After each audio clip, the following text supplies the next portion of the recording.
প্রয়াত দঙ্গল খ্যাত অভিনেত্রী সুহানি ভাটনগর। মাত্র ১৯ বছর বয়সে সুহানি ভাটনগরের জীবনাবসান দঙ্গলে ববিতা ফোগাতের ছোটবেলার চরিত্রে অভিনয় করেছিলেন সুহানি। শরীরে ফ্লুইড অ্যাকিউমুলেশন সংক্রান্ত সমস্যা নিয়ে ভর্তি ছিলেন দিল্লি এইমসে।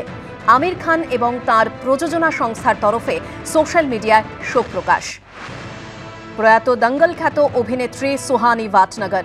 মাত্র ১৯ বছর বয়সে সুহানি ভাটনগরের জীবনাবসান। দঙ্গলে ববিতা ফোগাতের ছোটবেলার চরিত্রে অভিনয় করেছিলেন সুহানি। শরীরে ফ্লুইড অ্যাকিউমুলেশন সংক্রান্ত সমস্যা নিয়ে ভর্তি ছিলেন দিল্লি এইমসে। আমির খান এবং তার প্রযোজনা সংস্থার তরফে সোশ্যাল মিডিয়ায় শোক প্রকাশ। কংগ্রেস, সিপিএম, বিজেপি সন্দেশখালীতে ঢুকতে দেওয়া হচ্ছে না ১৪৪ ধারার কারণ দেখিয়ে। ৩রা মার্চ সন্দেশখালীতে জনসভা করবে তৃণমূল কংগ্রেস। উপস্থিত থাকবেন চন্দ্রিমা ভট্টাচার্য, পার্থ ভৌমিক, ব্রাত্য বসু, তাপস রায়, নির্মল ঘোষ। ১ লক্ষ মানুষের জমায়েতের টার্গেট শাসক দলের। আর সবার প্রস্তুতি খতিয়ে দেখতে কাল সন্দেশখালী যাচ্ছেন ব্রাত্য বসু, পার্থ ভৌমিক, সুজিত বসু।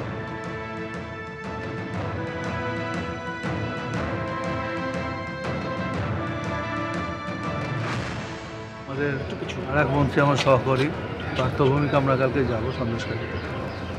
যে জায়গাটা আমাদের 144 নেই সেই জায়গায় যাব, সাহারা বলে একটা জায়গা। ওখানে গিয়ে আমাদের কর্মীদের সাথে এবং সাধারণ মানুষের সাথে কথা বলব। বিরোধীরা এবং এমনকি বিজেপির কেন্দ্রীয় প্রতিনিধি দল তারা পর্যন্ত সাধারণ মানুষের সঙ্গে কথা বলতে পারছে না, কিন্তু রাজ্যের শাসক দল সেখানে আগামীকাল সাধারণ মানুষের সঙ্গে কথা বলবে।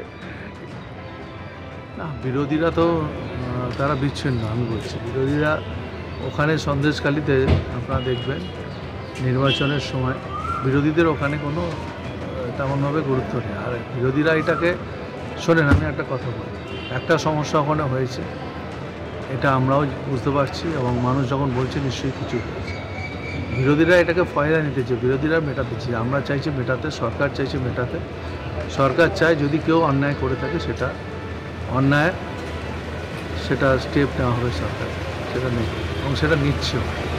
আপনারা দেখতে পাবেন সেটা নেবে।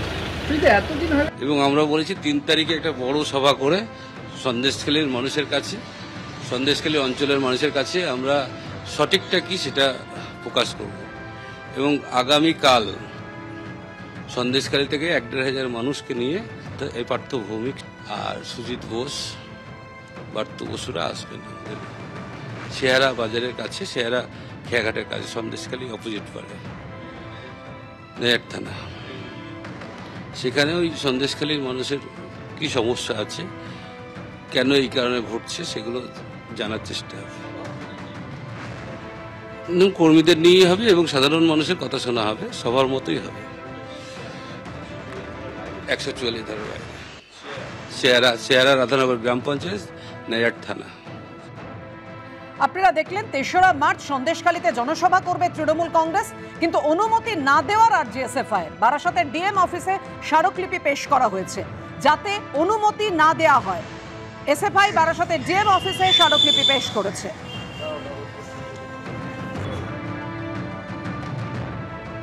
রাজ্যের একজন মন্ত্রী তিনি ওখানে গিয়ে ঘোষণা করলেন যে 18ই ফেব্রুয়ারি মানে আগামীকাল সন্দেশখালীতে তারা জনসভা করবেন। কোন রাজনৈতিক দল সেটা এসএফআইয়ের কাছে, ছাত্রছাত্রীদের কাছে বিষয় না। কিন্তু আমাদের প্রশ্ন হচ্ছে গতকাল থেকে এইচএস পরীক্ষা শুরু হলে কোন আইনে এই ঘোষণা তিনি করতে পারেন বা কোন আইনে এই সমাবেশের কথা তারা ভাবতে পারেন? আমার বিশ্বাস প্রশাসন এই অনুমতি দেবে না। হ্যাঁ, এখন তো আপনারা জানেন উচ্চ মাধ্যমিক পরীক্ষা চলছে।